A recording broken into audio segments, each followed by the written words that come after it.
2026ರ ಐಪಿಎಲ್ಗೆ ಸಿದ್ಧವಾಗ್ತಾ ಇರುವಂತಹ 10 ಫ್ರಾಂಚೈಸಿಗಳ ಪೈಕಿ ಬಹುತೇಕ ತಂಡಗಳ ಕ್ಯಾಪ್ಟನ್ಗಳು ಕನ್ಫರ್ಮ್ ಆಗಿದ್ದಾರೆ. ಆದರೆ ರಾಜಸ್ಥಾನ ರಾಯಲ್ಸ್ನಲ್ಲಿ ಮಾತ್ರ ಬದಲಾವಣೆ ಮಾಡಬೇಕಾಗುತ್ತೆ. ಅಂಡ್ ಕೆಕೆಆರ್ನಲ್ಲಿ ಅಜಿಂಕ್ಯ ರಹಾನೆನೇ ಕಂಟಿನ್ಯೂ ಆಗ್ತಾರಾ ಅನ್ನುವಂಥ ಡೌಟ್ ಇದೆ. ಅದನ್ನ ಬಿಟ್ಟರೆ ಉಳಿದೆಲ್ಲ ತಂಡಗಳಲ್ಲಿ ಕಳೆದ ಆವೃತ್ತಿಯಲ್ಲಿ ಇದ್ದವರೇ ಕೂಡ ಕಂಟಿನ್ಯೂ ಆಗ್ತಾರೆ. ಆದರೆ ಈಗಿರುವಂತಹ ಪ್ರಶ್ನೆ ಅಂದ್ರೆ 19ನೇ ಸೀಸನ್ ಐಪಿಎಲ್ನಲ್ಲಿ ಶುಭ್ಮನ್ ಗಿಲ್ ಆಡಲ್ವಾ ಅನ್ನೋದು. ಗುಜರಾತ್ ತಂಡದ ಕ್ಯಾಪ್ಟನ್ ಆಗಿರುವಂತಹ ಶುಭ್ಮನ್ ಗಿಲ್ ಟೀಮ್ ಇಂಡಿಯಾಗಾಗಿ ಐಪಿಎಲ್ ತ್ಯಾಗ ಮಾಡ್ತಾರಾ? ಗಂಭೀರ್ ಮಾತು ನಿಜವಾಗುತ್ತಾ? ಏನಿದು ಐಪಿಎಲ್ ಕ್ವಿಟ್ ಡಿಸ್ಕಷನ್ ಅನ್ನೋ ಬಗ್ಗೆ ಈ ವಿಡಿಯೋದಲ್ಲಿ ಮಾಹಿತಿಯನ್ನು ನೀಡ್ತೇನೆ. ನಾನು ಶಾಂತ, ನೀವು ಸುದ್ದಿಯಾನದ ಸಬ್ಸ್ಕ್ರೈಬರ್ ಆಗೋದಕ್ಕೆ ಮರಿಬೇಡಿ. ಟೀಮ್ ಇಂಡಿಯಾದ ಸ್ಟಾರ್ ಪ್ಲೇಯರ್ ಶುಭ್ಮನ್ ಗಿಲ್ ಸದ್ಯ ಭಾರತ ತಂಡದ ಪರ 3 ಮಾದರಿಯಲ್ಲಿ ಆಡ್ತಾ ಇರುವಂತ, ಅಂದ್ರೆ ಕಂಟಿನ್ಯೂಸ್ ಆಗಿ ಎಲ್ಲಾ ಪಂದ್ಯಗಳನ್ನು ಆಡ್ತಾ ಇರುವಂತ ಏಕೈಕ ಆಟಗಾರ. ಅದರ ಜೊತೆಗೆ ಕ್ಯಾಪ್ಟನ್ಸಿ, ವೈಸ್ ಕ್ಯಾಪ್ಟನ್ಸಿ ಜವಾಬ್ದಾರಿ ಕೂಡ ಇದೆ. ಆದ್ರೀಗ ಸೌತ್ ಆಫ್ರಿಕಾ ವಿರುದ್ಧದ 2ನೇ ಟೆಸ್ಟ್ ಪಂದ್ಯದಿಂದ ಹೊರಬಿದ್ದಿದ್ದಾರೆ. ಕುತ್ತಿಗೆ ನೋವಿನಿಂದಾಗಿ ಗಿಲ್ ರೂಲ್ಡ್ ಔಟ್ ಆಗಿದ್ದಾರೆ. ಬಹುಶಃ ಗಿಲ್ ಮೇಲೆ ಪ್ರೆಷರ್ ಜಾಸ್ತಿ ಆಗ್ತಿದೆ ಅನ್ನುವಂತ ಮಾತುಗಳು ಕೇಳಿ ಬರ್ತಾ ಇವೆ. ಆದ್ರೆ ಈ ಆರೋಪಕ್ಕೆ ಗಂಭೀರ್ ಖಡಕ್ ಆಗಿಯೇ ಆನ್ಸರ್ ಕೊಟ್ಟಿದ್ದಾರೆ. ರೆಸ್ಟ್ ಬೇಕಂದ್ರೆ ಐಪಿಎಲ್ ಬಿಡುವಂತೆ ಹೇಳಿದ ಗಂಭೀರ್. ಸೌತ್ ಆಫ್ರಿಕಾ ವಿರುದ್ಧ ಭಾರತ ಮೊದಲ ಟೆಸ್ಟ್ ಪಂದ್ಯವನ್ನ ಸೋತ ಮೇಲೆ ಸಾಕಷ್ಟು ಟೀಕೆಗಳು ಕೇಳಿ ಬರ್ತಾ ಇವೆ. ಬಹುಶಃ 3 ಮಾದರಿಯಲ್ಲಿ ಆಡ್ತಾ ಇರುವಂತಹ ಗಿಲ್ಗೆ ಕ್ಯಾಪ್ಟನ್ಸಿ ಜೊತೆಗೆ ಬ್ಯಾಟಿಂಗ್ ಕಷ್ಟ ಆಗ್ತಿದೆ ಅನ್ನುವಂಥದ್ದು ಕೆಲವರ ಅಭಿಪ್ರಾಯವಾಗಿದೆ. ಈ ಬಗ್ಗೆ ಮಾಜಿ ಕ್ರಿಕೆಟಿಗ ಆಕಾಶ್ ಚೋಪ್ರಾ ಕೂಡ ಧ್ವನಿ ಎತ್ತಿದ್ದಾರೆ. 2ನೇ ಟೆಸ್ಟ್ ಪಂದ್ಯದ ಆರಂಭಕ್ಕೂ ಮುನ್ನ ಭಾರತ ತಂಡದ ಹೆಡ್ ಕೋಚ್ ಗೌತಮ್ ಗಂಭೀರ್ರನ್ನ ಪ್ರಶ್ನೆ ಮಾಡಿದ್ದಾರೆ. ಅಂದ್ರೆ ಜಿಯೋ ಹಾಸ್ಟೆಲ್ ಪ್ರೋಗ್ರಾಮ್ಗಾಗಿ ಪ್ರಶ್ನೆ ಮಾಡಿದ್ದಾರೆ. 3 ಮಾದರಿಯಲ್ಲಿ ಆಡ್ತಾ ಇರೋದೇ ಗಿಲ್ಗೆ ಒತ್ತಡ ಹೇರ್ತಿದ್ಯಾ? ಇಂಜುರಿಗೂ ಕೂಡ ಇದೇ ಕಾರಣವಾಯ್ತಾ ಇದ್ದಾರೆ. ಆದ್ರೆ ಇದಕ್ಕೆ ಗಂಭೀರ್ ಖಡಕ್ ಆಗಿ ರಿಪ್ಲೈ ಕೊಟ್ಟಿದ್ದಾರೆ. ಕೆಲಸದ ಹೊರೆ ನಿರ್ವಹಣೆಯ ಆರೋಪವನ್ನ ತಳ್ಳಿ ಹಾಕಿದ್ದಾರೆ. ಗಿಲ್ ಅವರಿಗೆ ವಿಶ್ರಾಂತಿ ಬೇಕು ಅನ್ನೋದೇ ಆದ್ರೆ ಐಪಿಎಲ್ ಅನ್ನ ಬಿಟ್ಬಿಡ್ಬೇಕು ಎಂದಿದ್ದಾರೆ. ಒಬ್ಬ ಬ್ಯಾಟ್ಸ್ಮನ್ ಉತ್ತಮ ಫಾರ್ಮ್ ನಲ್ಲಿ ಇದ್ದಾಗ ಪಂದ್ಯಗಳು ಎಷ್ಟು ಅನ್ನೋದು ಲೆಕ್ಕಕ್ಕೆ ಬರಲ್ಲ. ಫಿಟ್ನೆಸ್ ಕಾಯ್ದುಕೊಂಡು ಆಡ್ಬೇಕಾಗತ್ತೆ.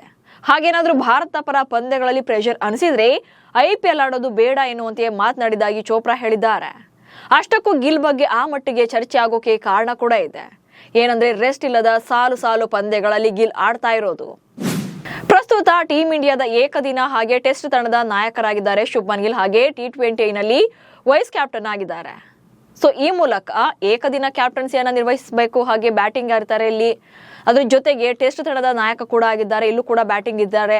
ಅಂಡ್ T20ನಲ್ಲಿ ಉಪನಾಯಕ. ಸೊ ಇಲ್ಲಿ 3 ತಂಡಗಳಲ್ಲೂ ಕೂಡ 2 ಕಡೆ ನಾಯಕನಾಗಿ, ಇನ್ನೊಂದು ಕಡೆ ವೈಸ್ ಕ್ಯಾಪ್ಟನ್ ಆಗಿ 3 ಮಾದರಿಯಲ್ಲೂ ಕೂಡ ಪ್ಲೇಯಿಂಗ್ 11 ಇದ್ದೇ ಇರ್ತಾರೆ. ಹಾಗೆ ಕಂಟಿನ್ಯೂಸ್ ಪಂದ್ಯಗಳನ್ನು ಆಡ್ತಿದ್ದಾರೆ. ಅಂಡ್ ಟೀಮ್ ಇಂಡಿಯಾದ ಆಲ್ ಫಾರ್ಮೆಟ್ ಪ್ಲೇಯರ್ ಆಗಿದ್ದಾರೆ. ಎಸ್, ಈ 3 ಮಾದರಿಯಲ್ಲಿ ಪ್ರತಿ ಪಂದ್ಯಗಳಿಗೂ ಸದ್ಯ ಸೆಲೆಕ್ಟ್ ಆಗ್ತಿರುವಂತ ಏಕೈಕ ಆಟಗಾರ ಶುಭ್ಮನ್ ಗಿಲ್ ಇದ್ದಾರೆ.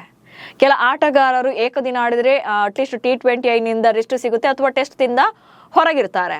ಬಟ್ ಗಿಲ್ ಮಾತ್ರ 3 ಮಾದರಿಯಲ್ಲಿ ಕಂಟಿನ್ಯೂಸ್ ಆಗಿ ಸೆಲೆಕ್ಟ್ ಆಗ್ತಾ ಇರೋದು ಅವರಿಗೆ ಸ್ವಲ್ಪ ಪ್ರೆಷರ್ ಜಾಸ್ತಿ ಆಗುವಂತೆ ಮಾಡಿದೆ. ಹಾಗೆ ಅವರ ಆಟದ ಮೇಲೆ ಎಫೆಕ್ಟ್ ಆಗ್ತಿದೆ ಅನ್ನುವಂತ ಆರೋಪಗಳಿವೆ. ಅಂಡ್ ಮತ್ತೊಂದು ಏನಪ್ಪಾ ಅಂತಂದ್ರೆ ಏಷ್ಯಾ ಕಪ್ ಬಳಿಕ ಭಾರತ ಪರ ನಾನ್ ಸ್ಟಾಪ್ ಪಂದ್ಯಗಳನ್ನು ಆಡಿರುವಂತ ಏಕೈಕ ಆಟಗಾರ. ಆಕ್ಚುಲಿ ಇಲ್ಲಿ ಗಿಲ್ 3 ಮಾದರಿಯಲ್ಲಿ ಆಡ್ತಾ ಇರೋದು, ಜೊತೆಗೆ ಕ್ಯಾಪ್ಟನ್ಸಿ ಅಂಡ್ ವೈಸ್ ಕ್ಯಾಪ್ಟನ್ಸಿ ಇರೋದ್ರಿಂದ ಅವರನ್ನ ಪ್ರತಿ ಪಂದ್ಯಕ್ಕೂ ಕೂಡ ಸೆಲೆಕ್ಟ್ ಮಾಡ್ತಿದ್ದಾರೆ. ಅದರಲ್ಲೂ ಕೂಡ ಕಳೆದ ಸೆಪ್ಟೆಂಬರ್ನಿಂದ ಈಚೆಗೆ ಭಾರತದ ಪರ ಆಗಿರುವಂತ ಪ್ರತಿ ಪಂದ್ಯಗಳಲ್ಲೂ ಕೂಡ ಗಿಲ್ ಇದ್ದೇ ಇದ್ದಾರೆ. ಅದ್ರ ಜೊತೆಗೆ ಪ್ಲೇಯಿಂಗ್ 11ನಲ್ಲೂ ಕೂಡ ಅವರಿಗೆ ಚಾನ್ಸ್ ಕೊಟ್ಟಿದ್ದಾರೆ. ಏಷ್ಯಾ ಕಪ್ ಅಂದ್ರೆ ಕಳೆದ ಸೆಪ್ಟೆಂಬರ್ನಲ್ಲಿ ಭಾರತ 7 ಪಂದ್ಯಗಳನ್ನು ಆಡುತ್ತೆ ಏಷ್ಯಾ ಕಪ್ ನಲ್ಲಿ. ಸೊ 7 ಪಂದ್ಯಗಳಲ್ಲಿ ಅಜೇಯವಾಗಿ ಗೆದ್ದು ಚಾಂಪಿಯನ್ ಆಗ್ತಾರೆ. ಸೊ 7 ಪಂದ್ಯಗಳಲ್ಲೂ ಕೂಡ ಗಿಲ್ ಆಡ್ತಾರೆ. ಅಂಡ್ ನೆಕ್ಸ್ಟ್ ವೆಸ್ಟ್ ಇಂಡೀಸ್ ವಿರುದ್ಧ 2 ಅಂದ್ರೆ ಟೆಸ್ಟ್ ಪಂದ್ಯಗಳು ಶುರುವಾಗುತ್ತೆ. ಭಾರತದಲ್ಲಿ ನಡೆದಂತ 2 ಟೆಸ್ಟ್ ಪಂದ್ಯಗಳಲ್ಲಿ ಶುಭ್ಮನ್ ಗಿಲ್ ಕ್ಯಾಪ್ಟನ್ ಜೊತೆಗೆ ಭಾರತ ಪರ ಎಲ್ಲ ಇನ್ನಿಂಗ್ಸ್ಗಳಲ್ಲೂ ಕೂಡ ಬ್ಯಾಟಿಂಗ್ ಅನ್ನ ಮಾಡ್ತಾರೆ. ಹೀಗಾಗಿ ಅಲ್ಲೂ ಕೂಡ ರೆಸ್ಟ್ ಸಿಗೋದಿಲ್ಲ. ಅಂಡ್ ನೆಕ್ಸ್ಟ್ ಭಾರತ ತಂಡ ಆಸ್ಟ್ರೇಲಿಯಾಗೆ 2 ಮಾದರಿಯ ಅಂದ್ರೆ ವೈಟ್ ಬಾಲ್ ಸೀರೀಸ್ಗಾಗಿ ಪ್ರಯಾಣವನ್ನ ಬೆಳೆಸುತ್ತೆ. ಅಲ್ಲಿ 3 ಪಂದ್ಯಗಳ ಏಕದಿನ ಸರಣಿ ಹಾಗೆ 5 ಪಂದ್ಯಗಳ T20 ಸರಣಿ ಇರುತ್ತೆ. ಸೊ ಏಕದಿನ ತಂಡದ ನಾಯಕನಾಗಿ ಅಲ್ಲಿಂದ ತಮ್ಮ ಹೊಸ ಜರ್ನಿಯನ್ನ ಆರಂಭ ಮಾಡಿದಂತ ಗಿಲ್ ಅಲ್ಲಿಯೂ ಕೂಡ 3 ಪಂದ್ಯಗಳಲ್ಲಿ ಕಣಕ್ಕಿಳಿಬೇಕಾಗುತ್ತೆ. ಅಂಡ್ ನೆಕ್ಸ್ಟ್ ಸೂರ್ಯಕುಮಾರ್ ಯಾದವ್ ಕ್ಯಾಪ್ಟನ್ಸಿಯಲ್ಲಿ T20 ಸೀರೀಸ್ ಶುರುವಾಗುತ್ತೆ ಆಸ್ಟ್ರೇಲಿಯಾ ವಿರುದ್ಧ. ಅಲ್ಲಿಯೂ ಕೂಡ ವೈಸ್ ಕ್ಯಾಪ್ಟನ್ ಆಗಿ ಸೆಲೆಕ್ಟ್ ಆದಂತ ಗಿಲ್ ಅಲ್ಲಿಯೂ ಕೂಡ ಪ್ಲೇಯಿಂಗ್ 11ನಲ್ಲಿ ಅದು ಕೂಡ ಅಭಿಷೇಕ್ ಶರ್ಮಾ ಜೊತೆ ಓಪನರ್ ಆಗಿ ಆಡ್ಬೇಕಾಗತ್ತೆ.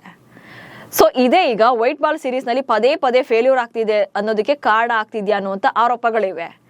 ಆಕ್ಚುಲಿ ಇತ್ತೀಚಿನ ದಿನಗಳಲ್ಲಿ ವೈಟ್ ಬಾಲ್ ಫಾರ್ಮೆಟ್ ನಲ್ಲಿ ಶುಭ್ಮನ್ ಗಿಲ್ ಅವರ ಇನ್ನಿಂಗ್ಸ್ ತುಂಬಾನೇ ಕಳಪೆಯಾಗಿದೆ. ಸೊ ಬ್ಯಾಟಿಂಗ್ ನಲ್ಲಿ ತುಂಬಾನೇ ವೀಕ್ನೆಸ್ ಇದೆ. 50 ಅಂತೂ ಬರ್ತಾನೆ ಇಲ್ಲ ಇದರಲ್ಲಿ T20 ಸೀರೀಸ್ ನಲ್ಲಿ.